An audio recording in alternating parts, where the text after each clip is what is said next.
এই দেখো তোমাদেরকে দেখালাম যে ভাই কিন্তু সাজানো কমপ্লিট হয়ে গেছে। এবার যাবো আমরা মেন মন্দিরে, মানে যেখানে কিন্তু পুজোটা দেওয়া হবে। আর এই দেখো আমাদের এখানে কিন্তু হচ্ছে বিখ্যাত বড় কাচারির মন্দির, যেখানে আছে একটা বট গাছ বড়। আর শিব ঠাকুরটাকে আমি আপাতত দেখিনি, আমি সে ছোটোবেলায় ভেতরে ঢুকেছিলাম, তারপর দিয়ে কিন্তু আমার ভেতরে মানে ভেতরে আমি আর যাইনি।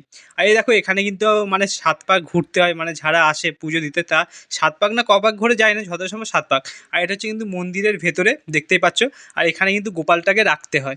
আর চলো তোমাদের একবার ভালো করে দেখাই যে এখানে একটা বড় গোপাল আছে, সবচেয়ে বড়, মানে যেখানে ধূপ মোমবাতিটা তোমরা জ্বালবে, সেটা হচ্ছে এই জায়গাটা। এই দেখো এখানে কিন্তু হচ্ছে ধূপ মোমবাতিটা জ্বালতে হবে, কারণ ভেতরেতে ধূপ মোমবাতি জ্বালতে দেয় না। আর তোমাদেরকে দেখালাম এখানে বড় গোপাল, এখানে অনেক রকমের ঠাকুরও আছে।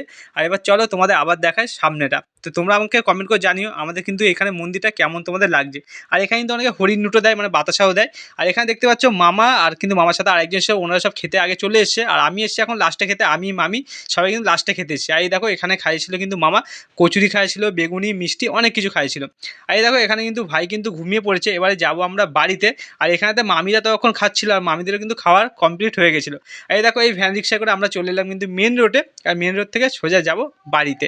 আর তাহলে তোমরা কিন্তু কমেন্ট করতে ভুলো না যে আমার ভিডিওগুলো তোমাদের কেমন লাগে। চলো আজ এই মিনি ব্লগটা এখানে শেষ করলাম, পরে আবার একটা ব্লগে দেখা হচ্ছে, টাটা বাই।